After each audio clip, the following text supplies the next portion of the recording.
नमस्कार, अगले हफ्ते की तैयारी में आपका स्वागत है। मैं हूं आपके साथ पूजा त्रिपाठी और आप देख रहे हैं 18 न्यूज़ प्रदेश। और इस शो में अगले आधे घंटे हम आपको बताएंगे कि इस हफ्ते बाजार में किस तरह का एक्शन देखने को मिला और अगले हफ्ते बाजार कैसा रहेगा ये भी हम समझने की कोशिश करेंगे। वहां पर रणनीति क्या होनी चाहिए वो हमें एक्सपर्ट सुझाएंगे। इसके अलावा किन ट्रिगर्स पर नजर होगी, किन सेक्टर और शेयरों में मौके बनेंगे और अगले हफ्ते के लिए दमदार ट्रेडिंग कॉल्स भी हम आपके सामने रखेंगे। तो चलिए शो की शुरुआत करते हैं और सबसे पहले नजर डाल लेते हैं कि मार्केट में किस तरह का परफॉर्मेंस देखने को मिला है। निफ्टी में शुरुआत अच्छी हुई थी, बीच में हल्के नीचे आया बाजार, लेकिन फिर निचले स्तरों से एक रिकवरी देखने को मिली है। लेकिन 17,833 के पास की क्लोजिंग देखने को मिली निफ्टी में और बैंक निफ्टी में करीब 206 अंकों की मजबूती थी। और आज क्लियरली एक रुझान देखा गया आईटी शेयरों में, वहां पर आखिरी कुछ घंटों में काफी अच्छा मोमेंटम देखने को मिला। अगर एडवांस डिक्लाइन रेशियो भी देखेंगे तो स्टॉक स्पेसिफिक एक्शन में आज ज्यादातर जो शेयर थे वो कमजोरी के साथ कारोबार कर रहे थे। चलिए अब आगे बढ़ते हैं और हमारे साथ डिम्पी कालरा भी जुड़ चुके हैं और उनसे समझ लेते हैं कि आज कारोबार कैसा रहा और इसी के साथ ही साथ ये पूरा हफ्ता कैसा रहा मार्केट के लिए, ये भी एक बार समझ लेते हैं। और डिम्पी हमारे साथ जुड़ चुके हैं। डिम्पी बताइए। आज सेकंड डे था जब मार्केट ने गैप के साथ ओपन किया और इस सेकंड डे के साथ मार्केट ने एक चीज़ कन्विक्शन के साथ क्लियर कर दी है कि उसने अपने सपोर्ट्स को काफ़ी हद तक पक्का किया और साथ ही साथ बस अब एक शेयर की वेट हो रही है जो 18,000 की तरफ आपको लेके चला जाएगा, वो है रिलायंस इंडस्ट्रीज़। खैर इस पूरा हफ्ता मैं अगर आपके सामने बात रखूँ तो निफ्टी की परफॉर्मेंस काफ़ी अच्छी थी, करीब 0.25% इंडेक्स अपने आप में तेज़ हुआ। लेकिन अगर आप पूरी सीरीज खाका देख पा रहे हैं, जो टेबल देख पा रहे हैं, इसमें सबसे इंटरेस्टिंग है वो है निफ्टी बैंक। निफ्टी बैंक ने करीब 0.3% का रिटर्न दिया इस हफ्ते के अंदर और ये सबसे तेज़ी से चलने वाला इंडाइसिस बन गया। इसमें सरकारी और गैर सरकारी यानी कि निजी बैंक ये दोनों के दोनों शामिल थे। अब मैं जरा धीरे धीरे करके आगे बताता हूँ आपको जरा सेक्टर्स की चर्निंग कैसे हुई है लास्ट 2-3 दिन में। इनफैक्ट आज अगर आप टीसीएस देखेंगे और अगर आप इन्फोसिस देखेंगे तो उसने आईटी को काफ़ी बुलिश किया है। तो सेक्टर के हाथ से आईटी के अंदर और सीमेंट के अंदर काफ़ी स्ट्रांग मूव था।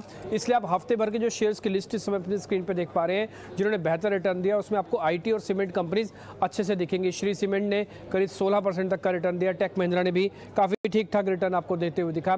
अदानी पोर्ट्स, अदानी ग्रुप में से ये सबसे अच्छा चलने वाला शेयर बना। हालांकि अदानी एंटरप्राइजेज भी इसी हफ्ते के अंदर काफ़ी अच्छा रिटर्न दिया, लेकिन अदानी पोर्ट्स का रिटर्न 6% को पार कर गया। साथ ही अगर आप देखें तो बीपीसीएल भी हमको काफ़ी तेज़ी से चलने वाला एक शेयर बन गया। आते जो निफ्टी के लूजर्स पे कमज़ोर कहाँ पे थे, अगर आप मेजर ऑटो कंपनीज़ को देख रहे हैं, देश की 2 बड़ी कंपनीज़ को, एक 4 व्हीलर कम कमर्शियल जिसमें टाटा मोटर्स है और 2 व्हीलर में बजाज ऑटो, इन दोनों की परफॉर्मेंस हफ्ते भर में काफ़ी ख़राब रही है। और अगर आज देखेंगे तो हल्का फुल्का एक सिग्नल दिख रहे थे कि शायद रिकवरी करेंगे, लेकिन अभी वो पूरी तरह से मजबूती के साथ ऊपर आ नहीं पाए। Bajaj auto, Tata Motors, Nestle India, Tata consumers और अगर आप सेक्टर के लिहाज से भी देखेंगे तो एफएमसीजी भी कमजोर था। इसलिए 4 शेयर जो आपको दिख रहे हैं इस समय टॉप लूजर्स की लिस्ट में हफ्ते भर में, उसमें ऑटो और एफएमसीजी के ही दिग्गज आपको पार्टिसिपेट करते हुए दिखे हैं। तो ये निफ्टी के गेनर्स, निफ्टी के लूजर्स थे। अब आते हैं जरा मिड कैप श्रेणी के अंदर कल क्या हुआ या पूरे हफ्ते भर में क्या हुआ। अगर आप देखेंगे तो ट्यूब इन्वेस्टमेंट ये एक ऐसा शेयर था जिसने इस बार का 52 वीक हाई भी इसी हफ्ते लगाया और हफ्ते भर का रिटर्न 20% का दिया। शेफलर, एस्ट्रल जैसी कंपनीज ने भी काफ़ी ज़ोरदार मोमेंटम दिया और इनका परसेंटेज भी 10% से ऊपर चला गया। हेट्सुन एग्रो भी काफ़ी अच्छे चलती हुई दिखी कंपनी, इस पूरे हफ्ते के अंदर इसने करीब 11% तक का रिटर्न दिया है। आ जाते हैं मिड कैप के लूजर की श्रेणी में, जहाँ पे नुकसान दिखा वो था धानी के अंदर। एनएचपीसी के अंदर एक सरकारी कंपनी है जो कि हाइड्रो पावर से जुड़ी हुई है। एस्कॉर्ट्स कुबोटा के अंदर भी हमको काफ़ी नुकसान बनते हुए देखा इस सीरीज़ के अंदर, करीब 4% इस हफ्ते के अंदर। और साथ ही एंडोरेंस टेक्नोलॉजीज़ ये करीब 4% कमज़ोर था।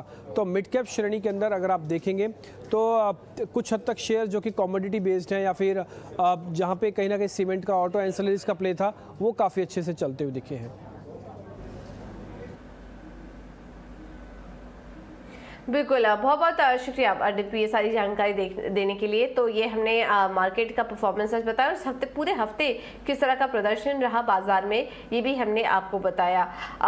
लगभग सभी सेक्टरल इंडेक्स अगर देखेंगे तो वो पॉजिटिव ही देखने को मिले। अगर वीकली रिटर्न देखेंगे तो इकलौता ऑटो को छोड़ दे तो ऑटो में यहाँ पर हल्का दबाव था और हल्के लाल निशान में यहाँ पर ऑटो सेक्टर नेगेटिव रिटर्न में दिखाई दे रहे हैं। लेकिन चलिए अब आगे बढ़ते हैं, एक एक करके उन स्टॉक्स पर और सेक्टर पर हम डिस्कशन भी करेंगे। लेकिन सबसे पहले ये समझ लेते हैं कि अगले हफ्ते बाजार के लिए क्या इंपॉर्टेंट ट्रिगर्स होंगे जिस पर की हमारी नजर होनी चाहिए, और पूरी जानकारी लेकर वामाक्षी हमारे साथ जुड़ चुकी है। वामाक्षी बताइए। आइए देखते हैं कौन से ऐसे क्यूज़ है जिस पर आपकी नज़र बनी रहनी चाहिए अगले हफ्ते के ट्रेडिंग सेशन के लिए। तो शुरुआत करते हैं हम भारत से। तो यहाँ पे सितंबर 12 यानी कि अगले हफ्ते के पहले ही दिन हम अगस्त का सीपीआई डेटा और इंडिया का जुलाई इंडस्ट्रियल प्रोडक्शन डेटा एक्सपेक्ट कर रहे हैं सितंबर 12 को। इसके अलावा हम फोकस करेंगे अगस्त की ट्रेड डेटा और होलसेल प्राइसेस पर, जो उसके ठीक 2 दिन बाद आएगा सितंबर 14 को। सितंबर 15 को हम नज़र बनाए रखेंगे उनके जो balance of payment current account के data for the second quarter, उस पर हम वो एक इम्पॉर्टेंट पैरामीटर है ट्रैक करने को। खैर ये तो हो गए डोमेस्टिक क्यूज़। अब बात करते हैं कुछ ग्लोबल फ्रंट पर। तो वहाँ पे हम देखेंगे कि यूएस में सितंबर 13 को सीपीआई का डेटा रिलीज़ होगा। उसके ठीक एक दिन बाद हम देखेंगे अगस्त पीपीआई डेटा और मंथली बजट स्टेटमेंट। ये भी कुछ इंपॉर्टेंट पैरामीटर्स है। Initial jobless claims, industrial production जैसे डेटा भी अगले हफ्ते रिलीज़ होने वाले हैं, तो इस पर आप नज़र ज़रूर बनाए रखिएगा। अब बात करते हैं जापान की। तो यहाँ पर हम अगस्त पीपीआई डेटा, इंडस्ट्रियल प्रोडक्शन और अगस्त की ट्रेड बैलेंस, ये सारे डेटा पॉइंट्स रिलीज़ होंगे अगले हफ्ते। चाइना की बात करें तो यहाँ पे ये वीकेंड में चाइना का एफडीआई का आंकड़ा आएगा। उसके अलावा चाइना का जो मार्केट है वो मंडे को बंद रहने की उम्मीद है। इंडस्ट्रियल प्रोडक्शन सितंबर 16 को ये डेटा रिलीज़ होगा और इस पर हमें नज़र बनाए रखिए। यूरोजोन की बात करें तो यहाँ पे यूरो एरिया का जो इंडस्ट्रियल प्रोडक्शन है और सीपीआई डेटा है, ये काफ़ी इंपॉर्टेंट है ट्रैक करने को। और अगर यूके स्पेसिफिकली की बात करें तो वहाँ पे जो बैंक ऑफ इंग्लैंड का रेट डिसीजन है वो एक इम्पॉर्टेंट इकोनॉमिक इवेंट होगा मॉनिटर करने के लिए, और ये इवेंट होगा सितंबर 15 को। खैर ये तो हो गए सारे ग्लोबल क्यूज़। बट अब बात करते हैं कुछ स्पेसिफिक इवेंट्स की जिनको आपको आपके रेडार पर रखना चाहिए। तो सितंबर 13 को ट्विटर एक स्पेशल मीटिंग होल्ड करेंगे उनके शेयर होल्डर्स के साथ, जहाँ पे वो वोट करेंगे कि ट्विटर को इलॉन मस्क को बेचना है या नहीं। इसके अलावा EIA crude oil inventory report पर भी बनी रहेगी नज़र, क्योंकि वो उसका डेटा एक्सपेक्टेड है सितंबर 14 को। तो ये थे सारे ग्लोबल क्यूज़ और इवेंट्स जो आपको आपके रेडार पर रखने चाहिए अगले हफ्ते के ट्रेडिंग सेशन के लिए। बिल्कुल, तो ये सारे कुछ इंपॉर्टेंट इवेंट थे, ज़्यादातर मैक्रो इवेंट है जो कि इंपॉर्टेंट रहेंगे अगले हफ्ते के लिए, जिस पर कि बाजार की नज़र रहेगी। लेकिन चलिए अब आगे बढ़ते हैं और एक्सपर्ट को भी शामिल कर लेते हैं। और हमारे साथ अरिहंत कैपिटल के अभिषेक जैन इस वक्त मौजूद हैं। अभिषेक, थैंक यू सो मच इटीना उस प्रदेश को समय देने के लिए। इस पूरे हफ्ते हमने देखा काफ़ी अच्छा प्रदर्शन रहा, निफ्टी का एक पॉजिटिव क्लोजिंग ही देखने को मिली और लगातार 3 दिनों से एक तेज़ी थी। बट आज की जो क्लोजिंग हुई है हमने 17,900 के ऊपर के लेवल्स देखे, उसके नीचे ही क्लोजिंग देखने को मिली। अब अगले हफ्ते क्या 18,000 की तैयारी कर लेनी चाहिए? 18,000 को मार्केट चेस करता हुआ नजर आएगा? मैम, रादर देन 18,000 नंबर आपको, यानी कि मार्केट का जो आज की तारीख में अंडरटोन है राइट नाउ काफी बुलिश है। हमने देखा होगा पिछले वीक भी ऑल्सो हमने देखा निफ्टी 200 पॉइंट नीचे ओपन हुई और उसके बाद काफी तेजी से बाउंस बैक आया है। ग्लोबल मार्केट्स भी जो लग रहा था कि भाई उसमें कुछ सेलिंग था राइट नाउ, अभी 75 बिप्स हाइक यस्टरडे हुई EU में भी, उसके बाद भी यानी वहां पे भी यही सोच रहे हैं कि अभी कमोडिटी प्राइसेस नीचे आने चालू हो गए तो आगे जाके इन्फ्लेशन नीचे आएगा, और इसी कारण से हमने ग्लोबल में भी रैली देखी है। इवन DXY इंडेक्स जो हम देखते हैं डॉलर इंडेक्स, उसमें भी आप देखेंगे तो 2% का करेक्शन देखा गया है जो काफी पॉजिटिव माना गया है। रुपी में भी स्ट्रेंथ हुआ है, तो थोड़ा लास्ट 3-4 दिन में जो मैक्रो फैक्टर्स वगैरह भी हैं उसमें काफी तेजी दिख रही है। Indian market relatively outperform ही कर रहे थे, और थोड़ा मैं इस जो जरा सा जो सेल ऑफ आया है उससे थोड़ा कुछ भी प्रभावित नहीं होगा और अपना आउटलुक पॉजिटिव एंड पे और स्टॉक स्पेसिफिक अपॉर्चुनिटीज पे ही रखूंगा। बिल्कुल। अभिषेक, आज हमने देखा कि IT शेयरों में काफ़ी अच्छी तेज़ी देखने को मिली और इस पूरे हफ्ते एक अच्छा परफॉर्मेंस देखने को मिला। 2 सेक्टर हैं इनफैक्ट इसमें, एक IT और एक सीमेंट, दोनों ही स्पेस में काफ़ी अच्छी यहाँ पर प्रदर्शन इस पूरे हफ्ते रहा। अब अगले हफ्ते क्या इसी तरह का मोमेंटम इन सेक्टर्स में बरकरार रहेगा या फिर किसी और सेक्टर पर नज़र रखनी चाहिए? तो सीमेंट में अगर हमने देखा है तो क्रूड ऑयल प्राइसेस और रॉ मटेरियल नीचे आया है राइट नाउ, उसके कारण से हमने देखा है कि सीमेंट में लास्ट 2-3 दिन में काफी तेजी थी। व्यू यही है कि सीमेंट का ये क्वार्टर थोड़ा चैलेंजिंग रहेगा मोस्ट ऑफ द कंपनीज के लिए। फिर भी मैं सितंबर का डिमांड डेटा वगैरह देखना चाहूंगा और हाउ थिंग्स आर, बट पहले 2 महीने इतना अच्छे नहीं रहे सीमेंट कंपनीज के लिए और मार्जिन प्रेशर रहेगा। स्पेशली कोल प्राइसेस काफी तेज थे और उसका भी इम्पैक्ट इनको रॉ मटेरियल में आगे जाके ये क्वार्टर में इनको दिखेगा। बट आउटलुक यही है, अभी पिछले 15 दिन से हम जो बात कर रहे हैं डीलर से, अब बारिश कम हो गई है और राइट नाउ कंस्ट्रक्शन एक्टिविटीज में काफी अच्छा पिकअप आया है। और ऐसी उम्मीद है कि सेकेंड हाफ में जब गवर्नमेंट का भी अब ऑर्डर्स आने चालू हो जाएंगे और नेक्स्ट ईयर बहुत अच्छा रहेगा इंफ्रास्ट्रक्चर एक्टिविटीज के लिए। तो कंपनीज, बिकॉज FY24 अपना इलेक्शन ईयर है, तो गवर्नमेंट के जितने ऑर्डर्स वगैरह है उसमें भी काफी तेजी आएगी राइट नाउ। तो सीमेंट में एक ट्रेडिंग बाउंस बैक और अब यानी वैल्यू बाउंस बैक आया है। उसके बाद हमने देखा है कि ये मेरे को लगता है कि ऊपर के लेवल पे सस्टेनेबल नहीं है, थोड़ा नीचे आएगा वापस, और उस लेवल पे आप वापस से दिखा जाते हैं। आईटी में आउटलुक थोड़ा रिलेटिवली पॉजिटिव है। सम ऑफ द कंपनीज से हमारी कमेंट्री हुई है राइट नाउ। तो आप जैसे कंपनीज लाइक HCL टेक हो गई थी, वो आज काफी अच्छे वैल्यूएशन पे आ गई, 15, 14, 12 से 18 टाइम पे आज की तारीख में लार्ज कैप्स आईटी मिलने लग गए थे। तो व्यू यही था कि ये बाउंस बैक काफी टाइम से ड्यू था। ऑब्वियसली आज स्लो डाउन का रिस्क है राइट नाउ, बट अभी तक जो आईटी कंपनीज का कमेंट्री आया है राइट नाउ काफी पॉजिटिव है। मार्जिन साइड उनको एक सबसे बड़ा कॉस्ट साइड जो प्रेशर है वो थोड़ा नीचे दिख रहा है राइट नाउ।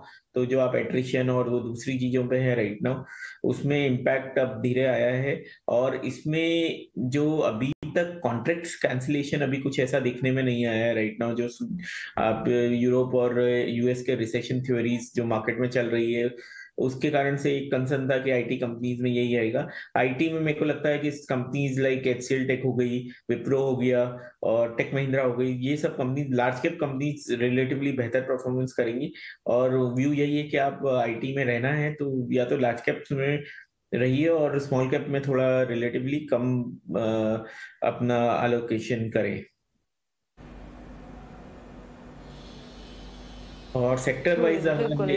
तो चलिए, ये राय आपको आईटी और सीमेंट। जी अभिषेक बोलिए। हाँ, तो सेक्टर में मेरे को ये व्यू है कि अगले वीक आप देखेंगे कि ऑटो में एक अच्छा हेल्दी करेक्शन हो गया है राइट नाउ, और एविएशन में भी। तो ये 2 सेक्टर जरूर है। जैसे इंडिगो करके जो जिसका कल ब्लॉक हुआ है, वो इस कारण से स्टॉक में थोड़ा सेलिंग प्रेशर था कि उसमें ऑब्वियसली कुछ लोगों ने पब्लिक इन्वेस्ट किया। बट ये क्वार्टर मेरे को लगता है इंडिगो का काफी अच्छा रहना चाहिए। तो एविएशन एक सेक्टर है, आप थोड़ा उस पर रडार पे रख सकते हैं। जितना भी अप्रैल अगस्त का डेटा है वो काफी स्ट्रांग है और लगता यही है कि ये आगे जाके स्टॉक अच्छा बेहतर परफॉर्मेंस करेगा। दूसरा, ऑटो में मेरे को लगता है कि मई सितंबर का जो महीना है वो काफी अच्छा रहेगा।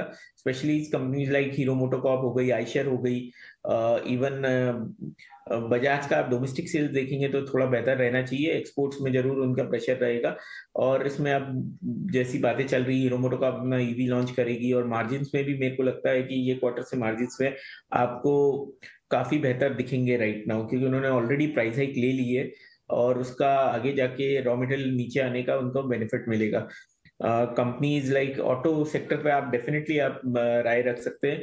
इवन टाटा मोटर में आपको अगर 440-450 के लेवल पे अगर आपको कोई एंट्री मिलती है तो डेफिनेटली एक अच्छा एंट्री लेवल होगा स्टॉक्स के लिए। जी जी जी जी बिल्कुल। तो ये कुछ स्टॉक्स हैं, सेक्टर हैं जहां पर कि आप नजर रख सकते हैं। ऑटो और एविएशन बहुत ज़्यादा करेक्ट हो चुके हैं, तो यहां पर आप नजर रख सकते हैं। चलिए एक छोटा सा ब्रेक लेंगे यहाँ पर, आप बने रहिए हमारे साथ। ब्रेक के बाद कुछ और भी एक्सपर्ट वॉइसेस आपको सुनवाएंगे।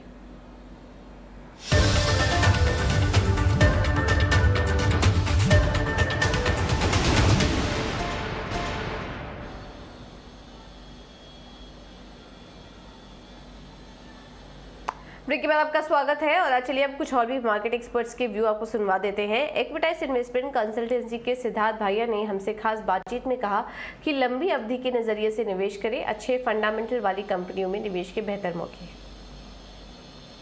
अगर आप लॉन्ग टर्म इन्वेस्टिंग करेंगे तो डेफिनेटली इंडियन मार्केट में आप पैसा तो बनाएंगे ही बनाएंगे। राइट, इंडियन मार्केट जैसे अपन ने पिछली बार भी डिस्कस किया था अजय कि मुझे 20 साल हो गए मार्केट में, और 20 साल में मार्केट 20 गुना हो गया है।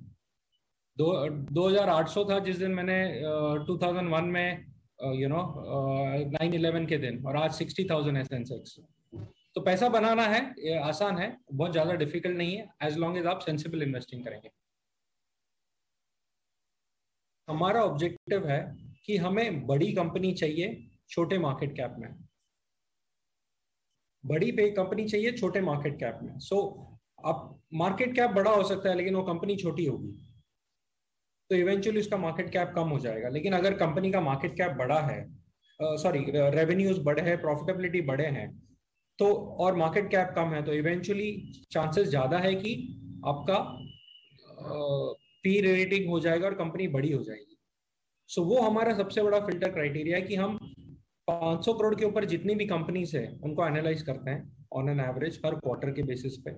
हम हर क्वार्टर